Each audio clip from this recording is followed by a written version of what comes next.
Bonjour à tous. Eh bien, prenons un instant aujourd'hui pour lire et méditer un passage du livre du ciel de Luisa Picaretta. Au nom du Père qui m'a créé, du Fils qui m'a sauvé et du Saint-Esprit qui me sanctifie. Amen. Jésus, je me plonge en toi, dans ta divine volonté. Je m'unis à toi, je m'identifie à toi, je me consume en toi. Je viens fusionner ma volonté dans la tienne. Et je te demande, Seigneur, de prendre les commandes de ma vie. Viens tout faire en moi tout au long de ma vie, tout au long de cette journée. Et viens particulièrement dans cet instant. Viens toi-même méditer sur ce nouveau passage que tu nous donnes comme un précieux enseignement pour vraiment nous transformer et nous redonner cette ressemblance que nous avons perdue avec toi. Alors Seigneur, merci, merci infiniment au nom de tous dans ta divine volonté pour tout ce que tu fais pour chacun de nous. Merci de nous donner cette grâce de pouvoir vivre en union avec toi. C'est toi qui viens t'installer dans nos cœurs, c'est toi qui agis à partir de nos mains, nos pas, nos regards, nos pensées. Merci Seigneur, merci de venir déblayer nos cœurs de toutes ces misères, de toutes ces inéquités, de toutes ces choses qui résultent de nos volontés propres. Merci Seigneur, avec tes propres remerciements, au nom de tous, nous nous offrons à toi ce matin, en gage de notre amour immense pour la Trinité. Nous offrons nos humanités remplies de péchés pour que tu viennes tout gorger de ton amour, Seigneur, que ce soit toi qui agisses en nous à chaque instant, à chacune des secondes de nos vies. Nous voulons devenir ces instruments entre tes mains, ces instruments de paix, d'amour et de miséricorde. Alors dispose-nous, Seigneur, nous savons que tout vient de toi, que tout est grâce. Nous nous offrons à toi et nous te faisons confiance. Donne-nous vraiment cette grâce de pouvoir chaque jour davantage nous abandonner entre tes bras et de pouvoir nous unir toujours plus à toi, Seigneur, de pouvoir t'appeler à chaque seconde dans nos vies, à chaque instant, de pouvoir t'appeler dans tous nos petits actes du quotidien pour que ceux-ci deviennent vraiment divins, éternels, fait par toi, fait pour toi, fait en toi, vraiment que tous nos actes puissent t'amener de la gloire et de la joie, Seigneur. Merci Jésus, maintenant vraiment dispose-nous pour recevoir et que ces mots que tu as bénis, Seigneur, dans cet enseignement que tu nous donnes, que tu vas nous donner ce matin, bien que ces mots puissent s'infuser dans nos âmes, puissent vraiment nous transformer et que nous puissions mettre en pratique ce que tu nous demandes, Seigneur. Vraiment, ça ne sert à rien de lire si on ne fait pas des actes en union avec toi. C'est ça que tu nous demandes à chaque fois. Mettez en pratique, soyez constants, appelez-moi dans vos vies, appelez-moi dans vos actions. Je veux vraiment que vos vies deviennent lumière, que ma divinité puisse trouver une belle place dans vos cœurs, que je puisse vraiment faire croître ma vie divine en vous et que ma divine volonté soit opérante, agissante en chacun de vous. Vous êtes mes enfants, revenez à votre juste place d'enfants de Dieu, de propriétaires, comme nous l'avons vu hier, de propriétaires de tout mon royaume, de tout ce que je suis, de mes actes divins, de mes attributs divins. Alors Seigneur, nous sommes là. Viens maintenant parler à travers ma bouche, envoie-moi ton Esprit Saint, que je reste toujours dans ta vérité et que ce moment est bien fait par toi deviennent éternels, deviennent divins et que toutes les retombées bienfaisantes, bénéfiques de ce moment que nous prenons en union avec toi, que ces retombées puissent toucher tes enfants et que des âmes peut-être fermées, des pécheurs obstinés, des âmes qui ne veulent pas de toi, reprennent le bon chemin et s'ouvrent à tes grâces et à tes bénédictions, Seigneur. Le passage que nous allons méditer maintenant est celui du 11 novembre 1922. C'est Luisa qui parle. Mon toujours aimable Jésus vint dans une lumière immense, et pressant ma main fermement sur lui, il me dit : « Petite fille de ma volonté, cette immense lumière que tu vois représente ma volonté suprême, à laquelle rien n'échappe. » Donc Jésus se présente à Luisa, son humanité, mais regorgée dans la lumière de sa divinité, sa divine volonté, un peu comme les trois apôtres ont pu voir sur le mont Tabor Jésus transfiguré. Et Jésus se présente comme ça à Luisa et dit : cette lumière-là, c'est la lumière immense de ma volonté suprême, de ma divine volonté, à laquelle rien n'échappe. Dans ma divine volonté, comme nous l'avons vu hier, avant-hier, il y a tout. Il y a tous les hommes, toute la création, chacun de nous se trouve dans la divine volonté, chacun de nos actes, tout se trouve dans la divine volonté. Donc, dans la divine volonté, Jésus dit, il y a tout. Sache qu'en créant les cieux, le soleil, les étoiles, etc., j'ai fixé une limite à chaque chose. J'ai accordé à chacune sa place et j'ai déterminé les quantités des choses. Jésus dit à Louisa, moi, j'ai tout créé dans ma divine volonté et tout a été orchestré à la perfection. Tout est sous mon contrôle, c'est-à-dire que j'ai déterminé le nombre d'étoiles, j'ai fixé les limites de chaque chose créée, etc. Rien ne peut réduire ces limites ni les excéder. Je tiens tout dans ma main. Le Seigneur est maître de tout. Tout est grâce, c'est lui qui décide de tout. Il a tout entre ses mains. En créant l'homme, j'ai créé l'intelligence humaine, ses pensées, ses paroles, ses travaux, ses pas, et tout ce qui est propre à la nature humaine. Au moment où nous avons été créés, eh bien le Seigneur a vraiment pensé à tout. Il nous a pourvus d'une intelligence pour pouvoir la remplir de sa sagesse divine. Il nous a pourvus d'une mémoire pour pouvoir l'infuser de l'amour de l'Esprit Saint. Nous avons été pourvus d'une volonté, une volonté propre, une volonté humaine, pour pouvoir l'unir à la divine volonté. Donc tout ce qui a été fait est vraiment pensé par Dieu. Tout sort directement de ses mains. J'ai fait pour chacun des hommes, du premier jusqu'au dernier. C'était le propre de mon être d'agir ainsi. Donc nous avons vraiment été conçus, façonnés dans l'amour divin. Et vraiment, l'objectif de Dieu, c'était que nous nous remplissions de lui. Vraiment, il a laissé cette place dans notre âme pour que notre âme soit gorgée de divin. Que chacun de nos mouvements, que nos actes, que nos pas, que nos regards, que tout puisse renvoyer cet amour qui nous submergeait. En fait, Adam était submergé, la divine volonté, la divine science, la divine connaissance. Et tout ce qu'il faisait, rendait gloire à Dieu. Il y avait vraiment cette harmonie entre le ciel et la terre, cette réciprocité d'amour. Ce qui plus est, j'étais moi-même à la fois acteur et spectateur. Dans tout cela, tous les actes des créatures nagent dans ma volonté comme les poissons dans l'océan. Donc Jésus dit à Louisa, dans ma divine volonté, il y a tout. Il y a tous les actes des créatures.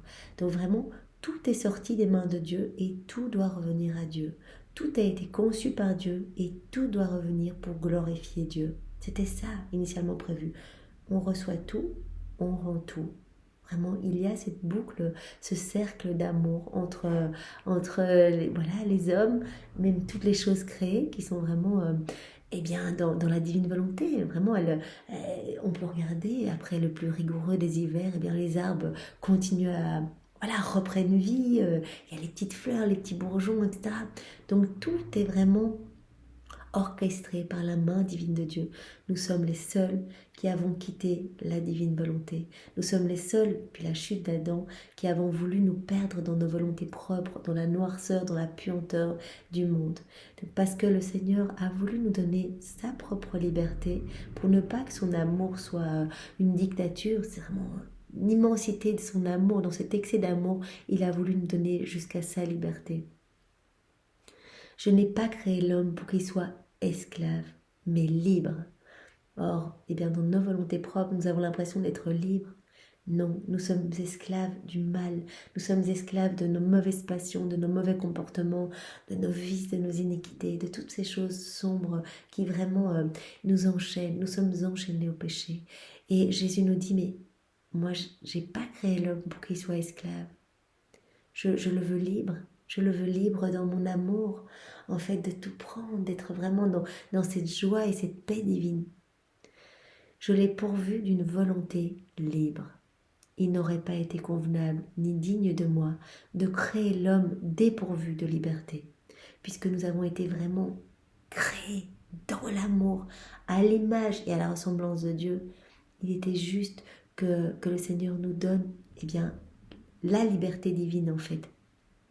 La liberté dans notre volonté. Je n'aurais pas pu dire faisons l'homme à notre image et à notre ressemblance si je n'avais pas créé l'homme libre. De même, je suis libre, c'est Jésus qui parle, je suis libre. Ainsi, l'homme doit être libre.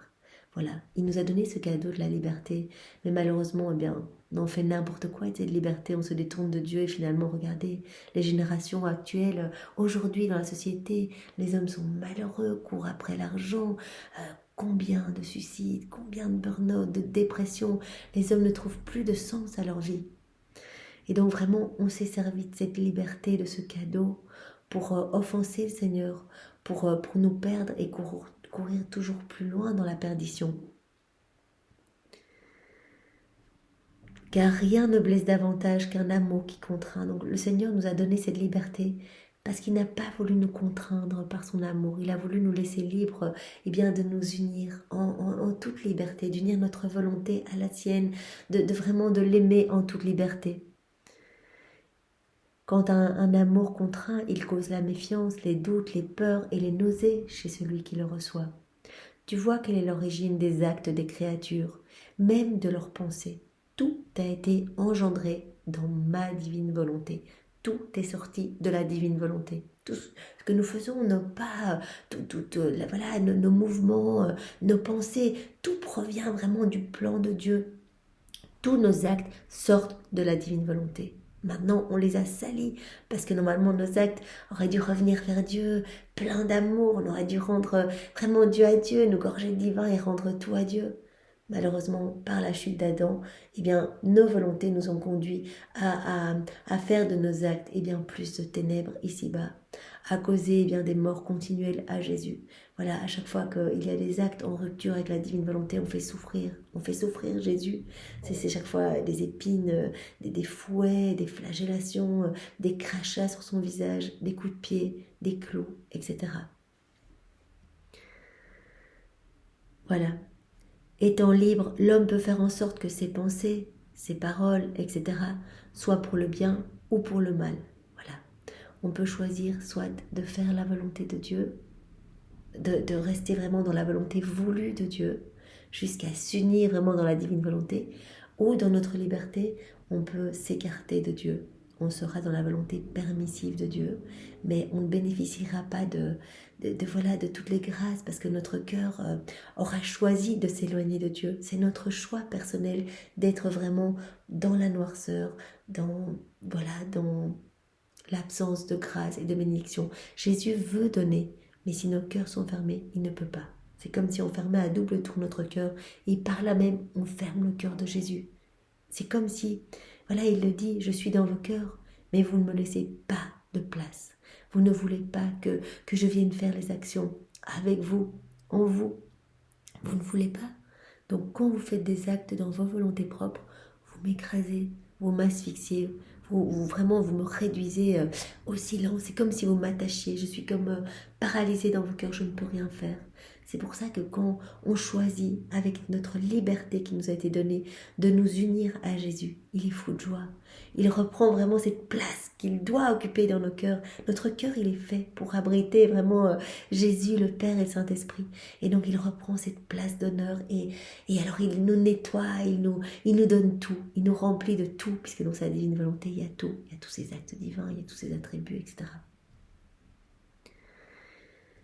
Donc voilà, par notre liberté, on peut choisir de rendre saints ou pervers nos actes.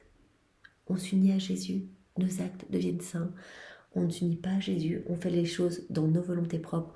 Nos actes peuvent devenir mauvais et générer de la noirceur, des choses sombres. Et Jésus parle même d'actes pervers. Voilà, ça peut aller jusqu'à la perversion, jusqu'à des choses vraiment très, très vilaines.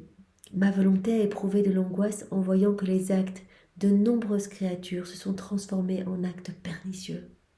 Jésus éprouve tellement de douleur de voir que cette liberté rend ces actes qui nous ont été donnés, que notre volonté rend ces actes mauvais, pernicieux. C'est pourquoi j'ai décidé que ma volonté agisse doublement dans chaque acte des créatures, afin qu'il soit adjoint à chacun un autre acte, un acte divin. Donc Jésus est venu pour unir nos actes mauvais, en fait nos actes déconnectés de la divine volonté, nos actes en rupture avec la divine volonté, pour les refaire en fait. Il les a tous pris. Nous savons, il a pris tous nos péchés, voilà, tout ce qui n'est pas tourné vers la Trinité, il a repris. Il a vaincu avec sa volonté humaine et il a refait avec sa divine volonté. Ici, il utilise vraiment l'image de dire, voilà, j'ai comme greffé un acte saint à chacun des actes mauvais, au prix de toutes ses souffrances. Nous savons que Jésus, ça lui a causé chaque fois une mort pour chacun des petits actes. Imaginez un regard. On n'a pas aidé. Maintenant, on regarde une série, on ne pense pas à Jésus. Eh bien, ça a été comme des clous de feu dans les yeux de Jésus. Vraiment, ça a brûlé ses yeux parce que nos regards ne devaient servir initialement, voilà, au sortir des mains de Dieu, eh bien, ne se devaient servir qu'à regarder vers le ciel, qu'à être tournés vers la splendeur divine. Et donc, quand nos regards se tournent vers les choses du monde, qu'on ne pense pas à Dieu, c'est un exemple, les yeux, mais ça peut être décliné à nos actions, à nos pas, à nos battements de cœur. Eh bien, à chaque fois, Jésus a subi une petite mort pour tous ses actes. Une petite mort. Mais donc, on peut imaginer combien de morts Jésus a vécu, en plus de nos morts naturelles, parce qu'il a vécu toutes nos morts naturelles aussi. Et donc, il l'a dit dans un passage, je crois que c'était dans le tome 25, chaque battement de cœur était une mort, en fait, pour moi. Chaque battement de cœur était une souffrance atroce que ma divinité imposait à mon humanité. Donc à l'intérieur, ces souffrances morales que Jésus vivait continuellement pour greffer à tous nos actes, comme Jésus le dit ici, tous nos actes déconnectés de la divine volonté, un acte saint pour refaire et payer cette dette de gloire et d'amour à la Trinité. Donc il dit, j'ai adjoint à chacun de vos actes un acte divin. Ce sont tous les actes suspendus, tous les actes que Jésus a faits lors de son passage sur la terre. Eh bien, tous ces actes sont encore en mouvement, puisque Jésus, vrai Dieu, vrai homme, rien ne s'arrête, tout est divin, éternel, donc tout est là suspendu. Et il attend qu'on s'unisse à lui pour distribuer les fruits de la rédemption, distribuer les fruits de tous ces actes, pour vraiment que nos cœurs, que nos vies soient sanctifiées par ce qu'il a fait, par tout ce qu'il a refait pour nous. Ces actes divins me donneront toute la gloire que ma volonté mérite. Donc il a fait cela, refaire tout au prix de toutes ses souffrances, pour payer vraiment cette dette de gloire, puisque vraiment Adam était rempli de tout. Quand il a quitté la divine volonté, eh bien, il n'a plus été dans cette réciprocité d'amour.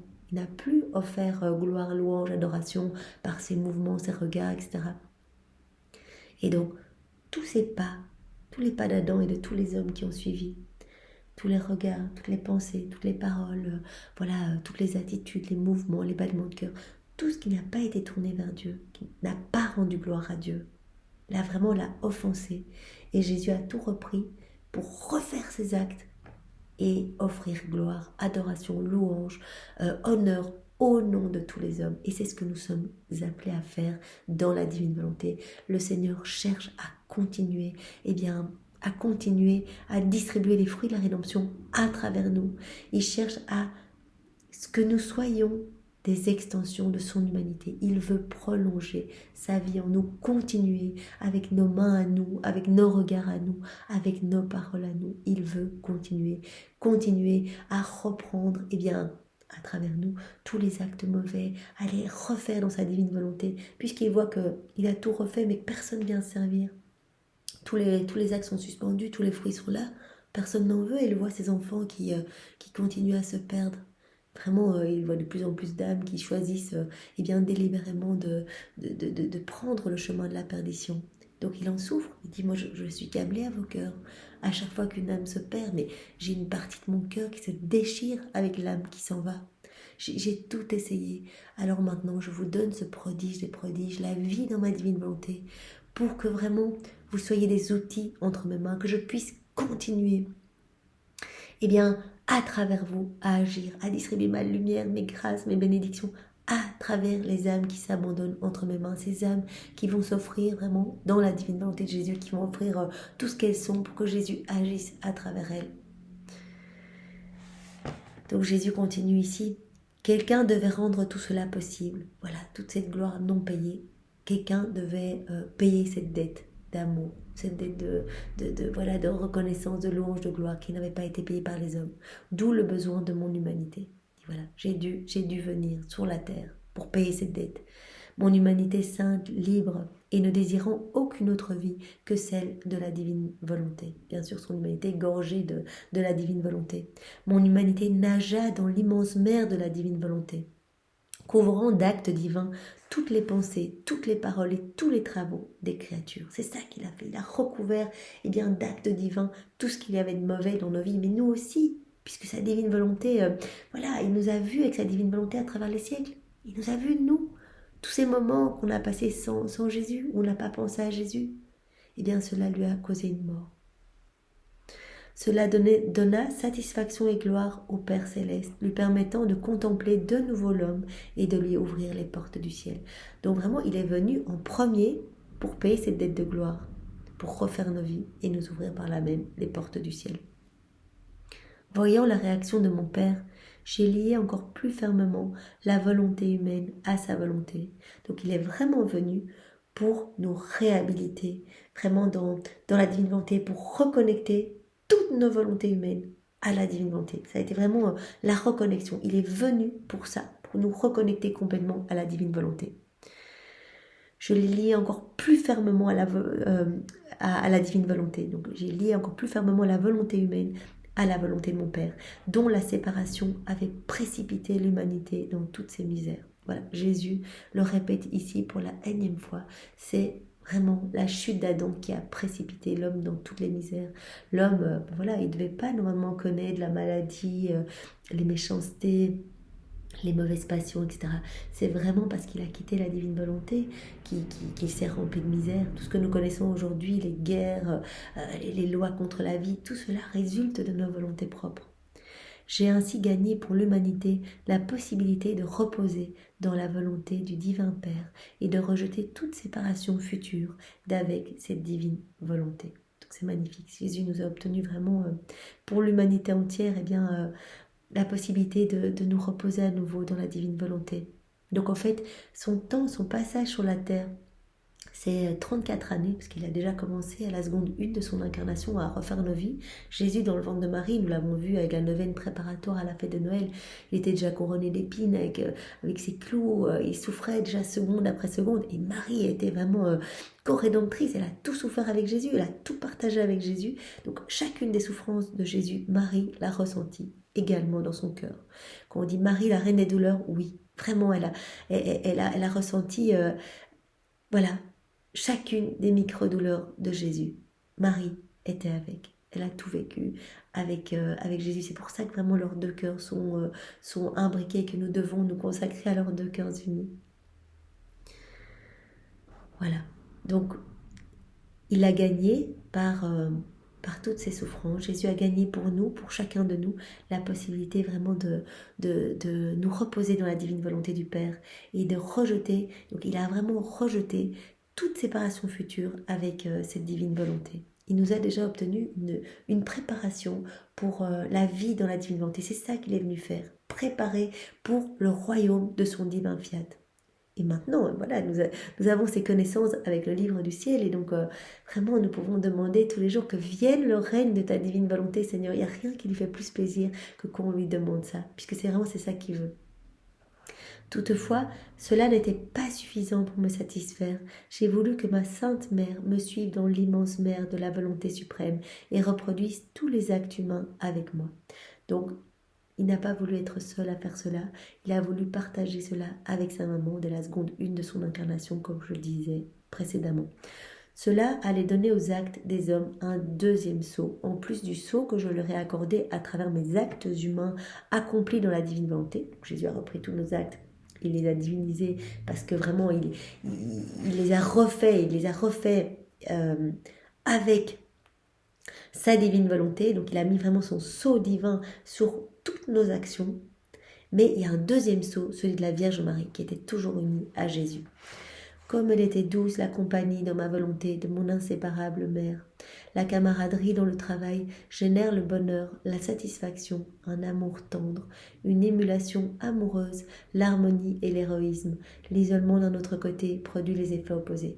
Donc il le dit ici vraiment clairement que Marie a tout vécu en union avec lui.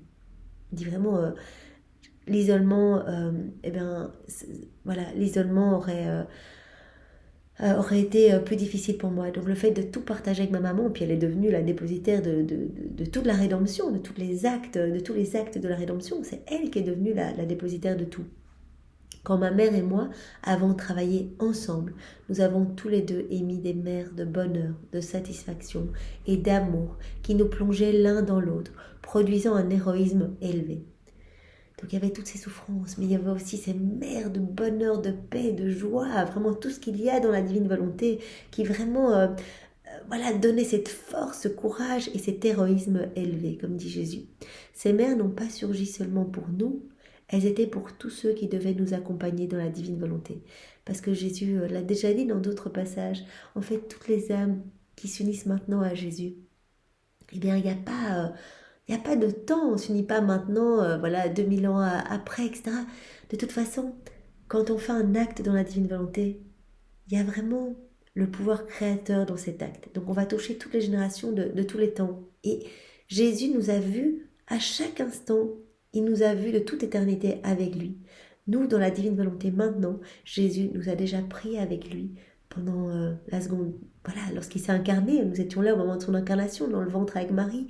Nous étions là, les 9 mois dans le ventre de Marie, avec Jésus, à le consoler, à le prendre dans les bras, à vraiment lui retirer sa petite couronne d'épines, à lui apporter du soulagement. Par chaque acte que l'on fait dans la divine volonté, on amène du soulagement, de l'apaisement à Jésus, de la joie, du rafraîchissement, de l'amour au nom de tous, de la gloire, etc. Nous étions là pendant toute son enfance, quand Jésus réparait. On n'avait pas idée que Jésus réparait. Ces 30 années cachées, Jésus refaisait toutes nos vies. Nous étions là avec lui quand il a choisi ses apôtres, nous étions près de lui, voilà, pendant ces 3 années de prédication. Et puis, au moment où il a été arrêté, au moment où il a été jeté dans le cédron, tous ces passages, devant chez Anne, Caïphe, au milieu des soldats en prison, devant chez Pilate, Hérode, sa condamnation à mort, sa flagellation, son couronnement d'épines, sa 2e condamnation à mort, il a eu 3 condamnations à mort. Nous étions là avec lui au moment où il a été dépouillé de ses vêtements, on l'a jeté dans l'escalier, il a attrapé sa croix avec amour. Nous étions là, chacune de ses chutes, avec lui, à porter la croix avec lui. Quand on vit dans la divine volonté, on accompagne Jésus partout. Nous sommes là pour le consoler. Et c'est pour cela que nous faisons des rondes. Voilà, ces rondes permettent de revenir, puisque la divine volonté, c'est un acte unique et éternel d'amour. Il n'y a pas... c'est éternel, donc on peut vraiment revenir. La divine volonté comprend tout. Et on peut être avec Jésus, lors du portement de croix, on peut lui proposer notre épaule, on peut l'aimer, on peut le soulager, on peut accompagner Marie, la recouvrir de l'amour de Jésus. Nous étions là, au moment où on l'a déshabillé pour le crucifier. Nous étions là, quand ils ont planté le premier clou, le 2e clou, quand on a crucifié ses pieds. Nous étions là quand ils ont retourné la croix avec rage et que Jésus s'est retrouvé écrasé sous le poids de sa croix pour que les soldats puissent river les clous. Nous étions là, ces 3 heures d'agonie avec Jésus. Vraiment ces 3 heures où il était suspendu entre ciel et terre. Nous étions là au moment où Marie a reçu le corps de Jésus sans vie. Nous étions là au moment où elle l'a mis au sépulcre. Et ces 3 jours d'attente avant sa résurrection. Nous étions là aussi au moment de sa résurrection. Vous voyez, le Seigneur nous dit ici que de toute éternité, nous sommes avec lui. Les âmes dans la divine volonté, quand il était avec sa maman et qui vraiment, il ressentait ces mers de grâce, de bonheur, de joie, vraiment tout ce que comprend la divine volonté, il nous remplissait, nous également, de ces mers, de tous ces bienfaits.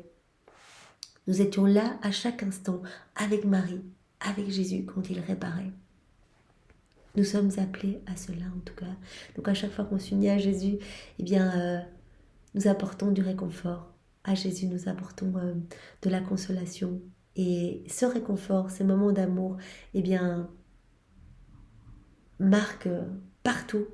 Toutes les générations reviennent dans le passé, dans le futur, vont vraiment gorger le ciel, la terre, etc. Donc voilà, ça c'est vraiment, c'est très beau. Je ferme la parenthèse par rapport à cela.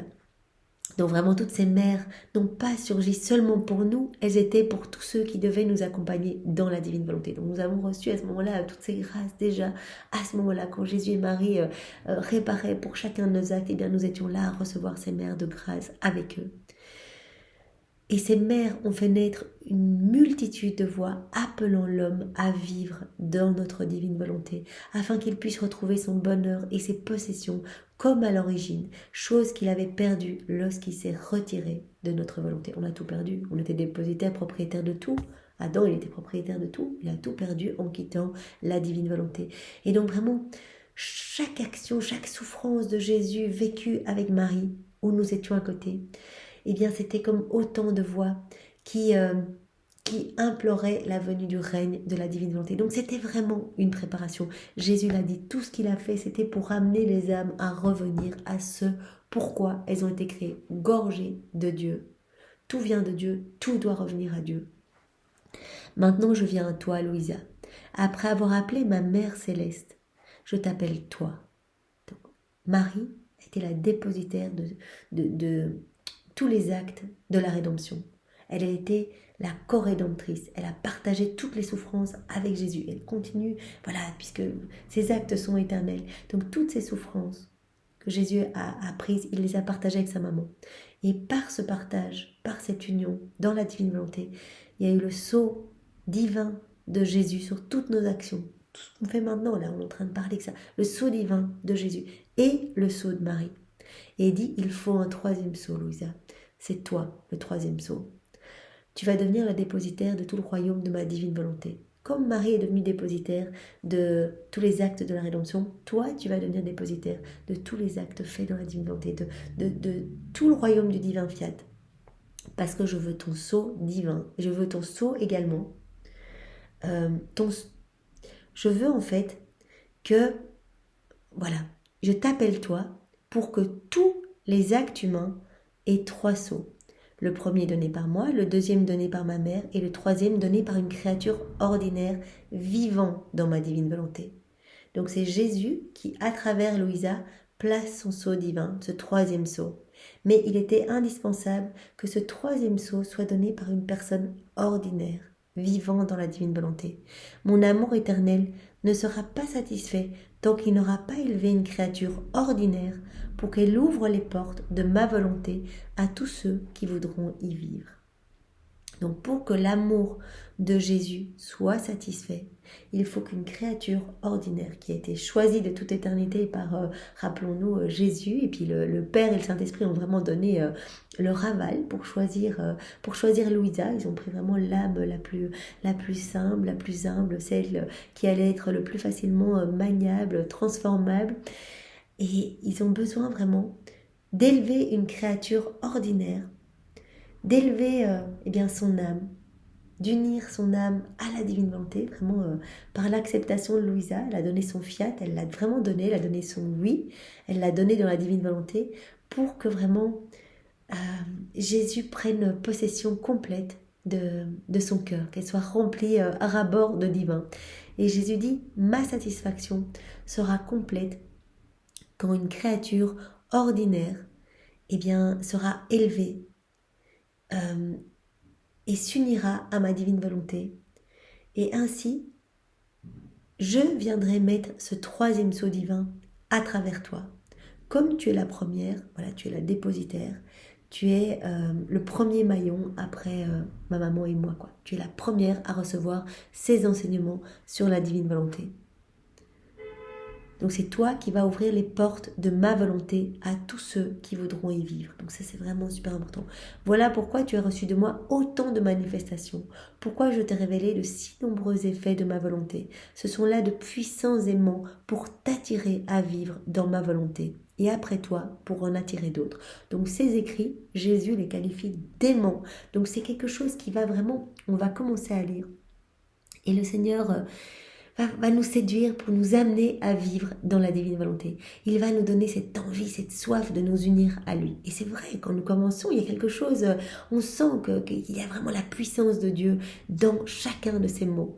Il dit, voilà Louisa, si je t'ai révélé autant de manifestations, autant de vérités, eh bien c'est pour toucher ton cœur, pour que tu te donnes complètement à moi, que vraiment que tu sois immergé dans ma divine volonté et que d'autres le soient après. Tu es la première, mais il faut qu'il y en ait d'autres.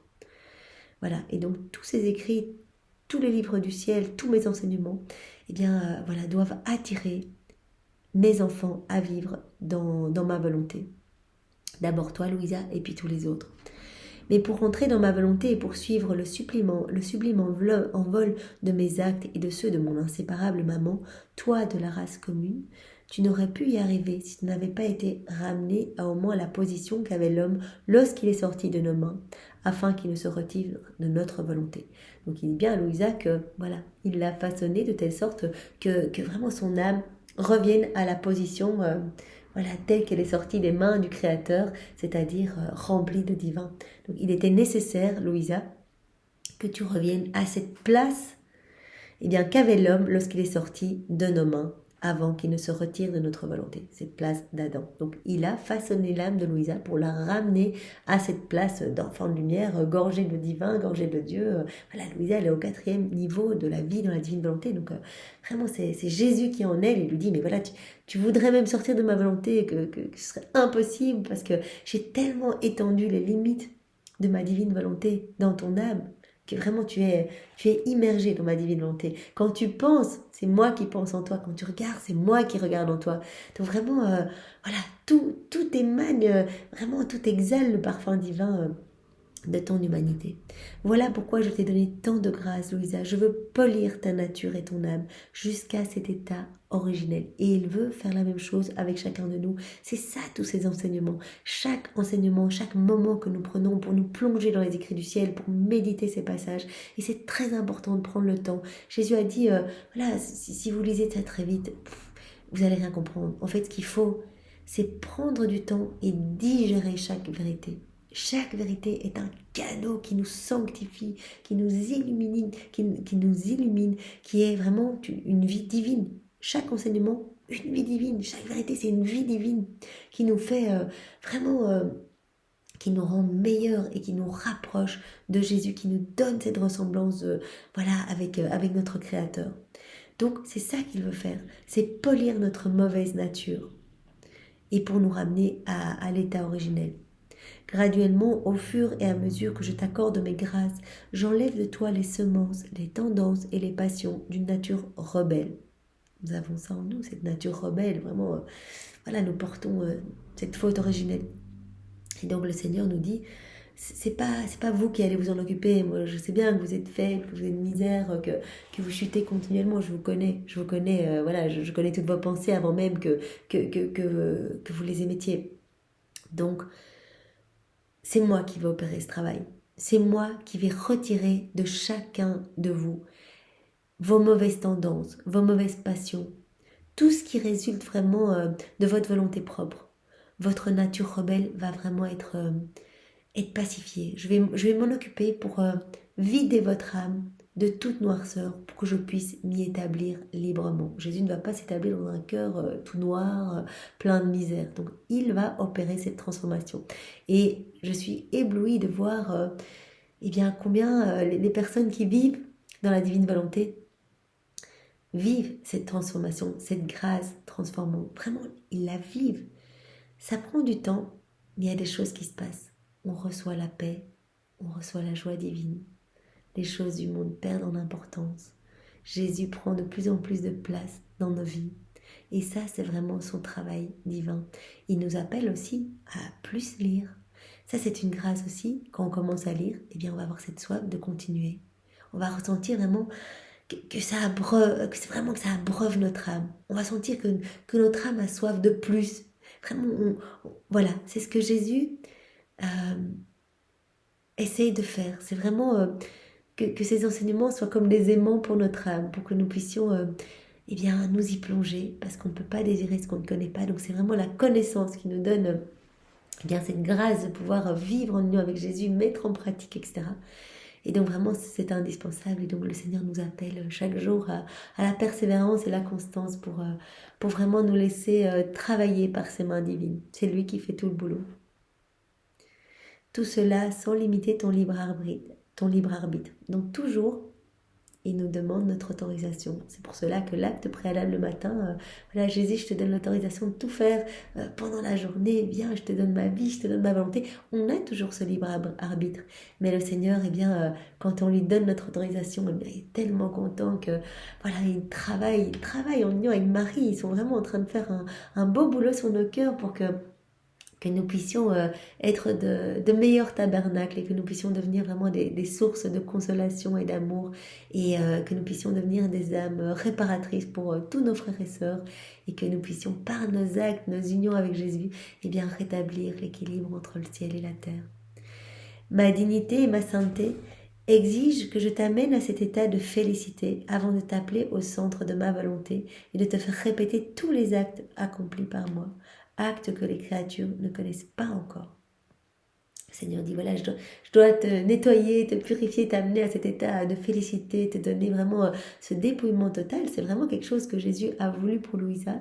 Alors on peut voir extérieurement, on se dit, mais Louisa, paralysée dans son lit, une vie horrible, pas beaucoup d'amis, etc.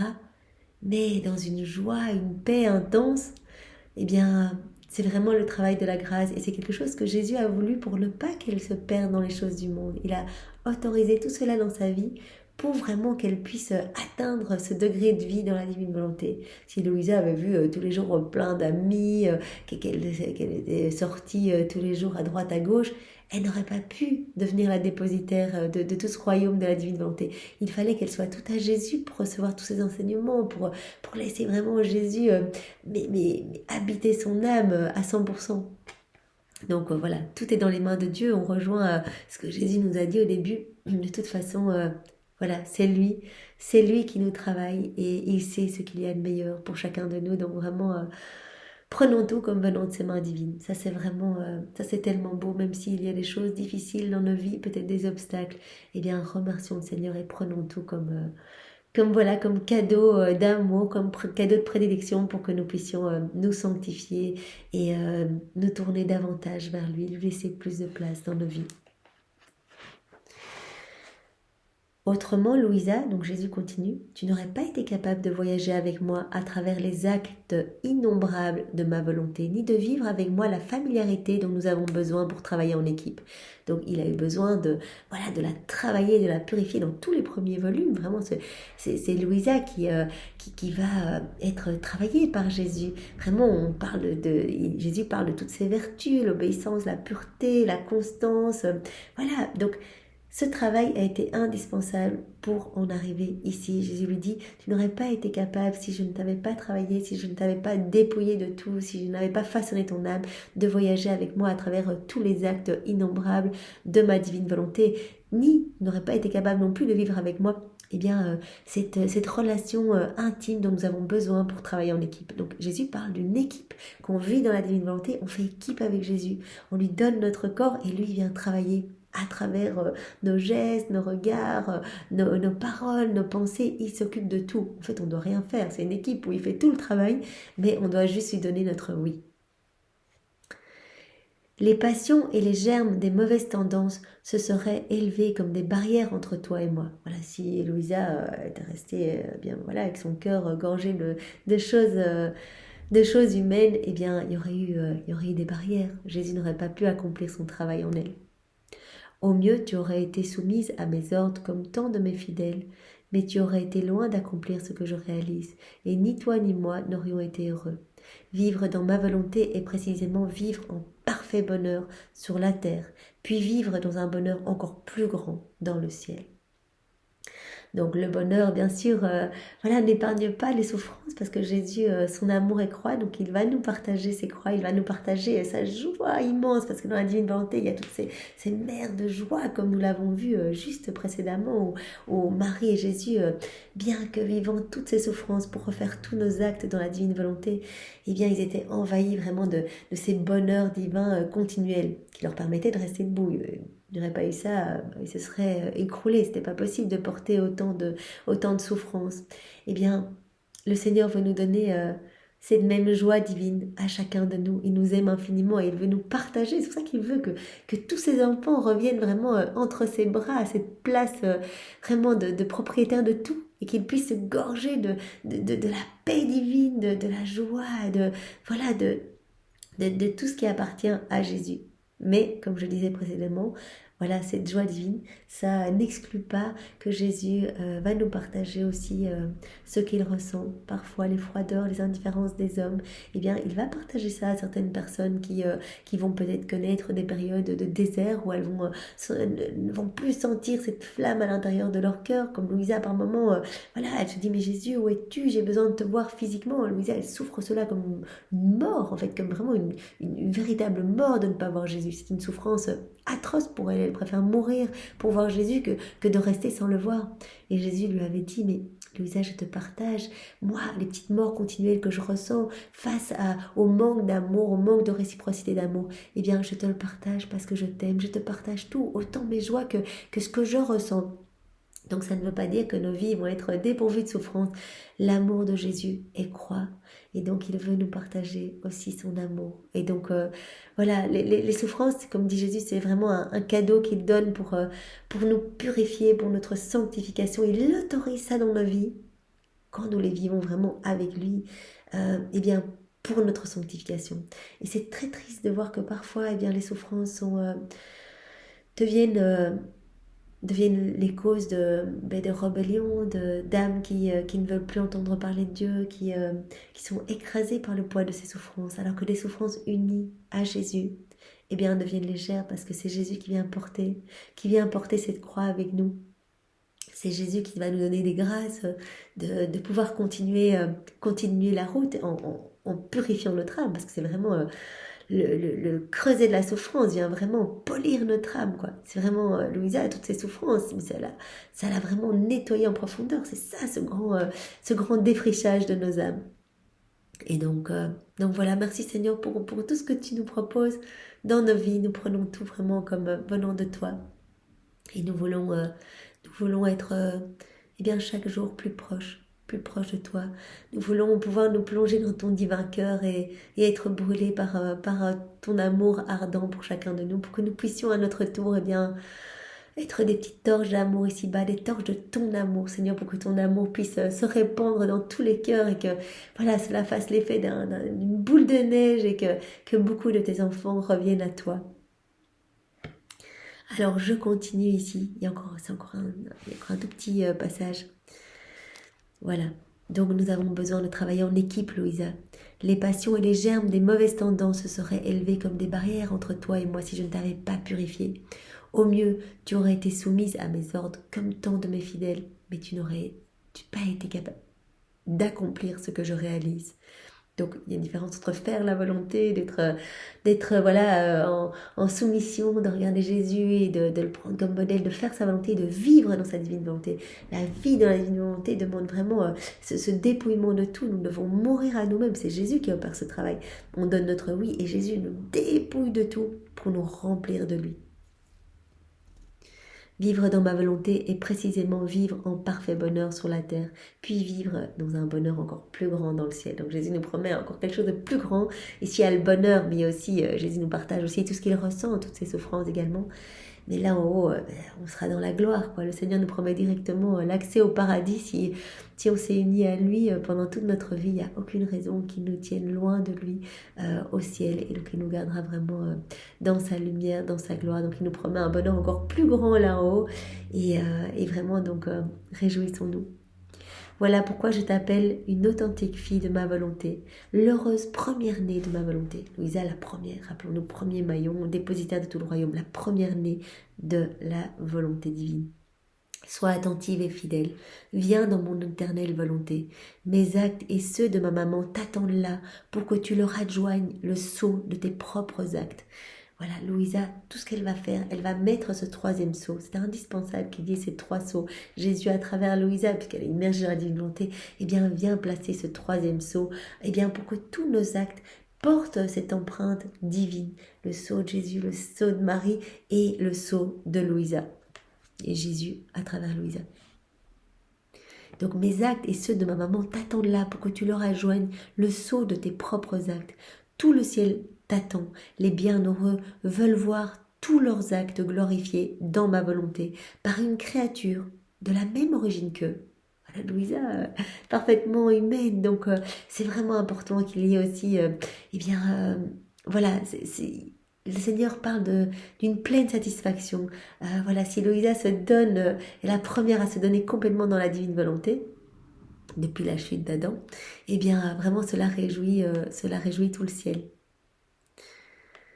Voilà. Les générations actuelles et futures t'attendent afin que leur bonheur premier perdu leur soit restauré. Et je pense à ça.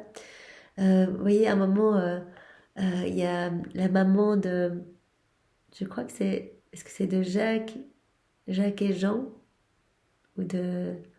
Ben, je ne sais plus, mais il y a une maman qui vient de deux apôtres et elle demande à Jésus, est-ce qu'il pourrait être à ta droite et à ta gauche? Et Jésus dit non, ça, le Père a déjà réservé ses places. Voilà, les places sont déjà réservées. Et en fait, il le dit dans les écrits du ciel, c'est pour Marie et pour Louisa. Donc c'est incroyable, voilà, c'est magnifique. Marie dépositaire voilà, de toute la rédemption, de tous les actes du royaume de la rédemption, et Louisa dépositaire de tout le royaume de la divine volonté, à droite et à gauche de Jésus dans le ciel. Ah non, non, les générations ne passeront pas avant que l'homme ne revienne en mon sein dans l'état de beauté et de souveraineté qu'il avait lorsqu'il est sorti de mes mains au moment de la création. Donc les générations ne passeront pas avant que vienne le règne de la divine volonté. Donc c'est quelque chose d'autorité divine, cela arrivera. Alors vraiment Jésus l'a dit dans d'autres passages, il suffit de quelques âmes qui vont vivre dans la divine volonté pour qu'elles puissent réparer au nom de tous, donner l'amour au nom de tous, la gloire au nom de tous. Voilà, donc quelques âmes suffiront pour vraiment rétablir l'ordre initialement prévu, voilà, pour parachever le fiat de la création et de la rédemption. Je ne suis pas satisfait de la seule rédemption de l'homme. Donc vraiment, il faut ce parachèvement avec la vie dans la divine volonté. Même si je dois attendre, je serai patient. Oui, ça fait des siècles que la divine volonté attend de pouvoir s'établir dans les cœurs et de pouvoir opérer, vraiment être agissante dans les âmes, vraiment dans les vies de chacun de nous. Je serai patient. Par la vertu de ma volonté, l'homme doit revenir à moi dans le même état dans lequel je l'ai créé originellement. Quand il a suivi sa propre volonté, l'homme est tombé dans l'abîme et a été transformé en une bête. Vraiment, on est noir, on est plein de misère, plein d'horreur. La Trinité, elle nous voit vraiment recouverts d'ordures, en fait. C'est pour ça que Jésus a accepté d'être jeté dans le cédron pour vraiment nous retirer cette cape d'excréments, en fait. On est vraiment dans une puanteur inimaginable, en fait, on ne se rend pas compte. Et vraiment nous remettre l'habit de la divine volonté, cette cape de gloire, de lumière. Vraiment, il a accepté d'être immergé dans les égouts de la ville pour nous nettoyer, pour vraiment refaire nos vies, refaire nos actes, etc. En réalisant ma volonté, il remontera à l'état que j'avais choisi pour lui. Ça, Jésus le dit tout le temps. On doit revenir à cet état vraiment originel, d'être rempli de Dieu. Donc c'est par la vie dans la divine volonté qu'on va pouvoir revenir à cet état. Alors je pourrais dire, j'ai tout complété. Toute la création a été restaurée en moi. Voilà, donc travaillons à la restauration de la création, vraiment à son aboutissement, à son achèvement, à l'aboutissement de la rédemption. Et Jésus termine en disant, je pourrais dire alors, voilà, quand les hommes vivront dans ma divine volonté, que le royaume de ma divine volonté sera établi, je pourrais dire alors, j'ai tout complété, toute la création a été restaurée en moi, restaurée. Et je me reposerai en elle. Donc le Seigneur ne peut pas se reposer tant que n'est pas venu le règne de sa divine volonté. Pour le moment, il souffre continuellement toutes nos ruptures avec la divine volonté. Il ne trouve pas le repos. Et c'est pour ça qu'il dit à Louisa, voilà, dans les âmes qui s'abandonnent entre mes mains, qui me laissent agir en elles, vraiment ces âmes qui vivent dans ma divine volonté, eh bien je trouve un peu ce repos que je ne trouve pas ailleurs dans le monde, dans ce monde agité, noir, sombre, rempli de ces puanteurs résultant des volontés propres. Je ne vais trouver du repos que dans ces petites âmes qui s'abandonnent. Donc vraiment, il faut qu'il y en ait de plus en plus de petits relais de lumière, vraiment des petits tabernacles d'amour pour Jésus. Alors vraiment, parlons de la divine volonté et demandons à Jésus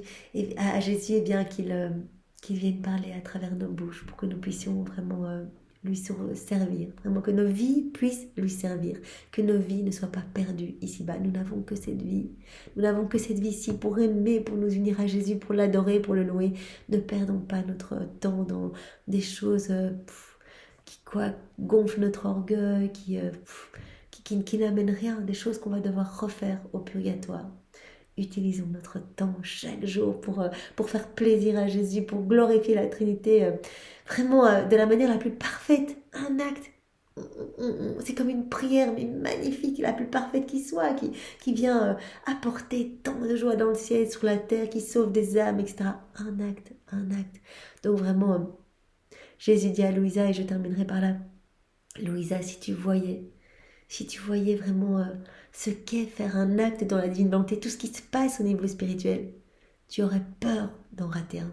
Tu serais vraiment aux aguets pour vraiment ne pas en rater un. Et Louisa, voilà, elle a été travaillée, mais vraiment, maintenant, voilà, nous sommes au tome 14, et Jésus lui dit déjà qu'elle est immergée, imbibée dans la divine volonté, mais au tout début, il disait, mais Louisa, sois attentive, continue ton envol, parce que chaque acte est tellement précieux, puisque c'est moi qui viens le faire en toi. Un acte vaut plus que la vie de tout un saint, parce qu'il est divin, il est éternel, et il y a une répercussion partout. Alors vraiment, prenons-en conscience, et Seigneur, donne-nous cette grâce de la souvenance, de pouvoir t'appeler tout au long de la journée et continuellement, et de faire beaucoup d'actes en union avec toi. Sois loué, béni et glorifié dans ta divine volonté, au nom de tous, au nom du Père et du Fils et du Saint-Esprit. Amen. Soyez tous bénis, belle journée à tous. Au revoir.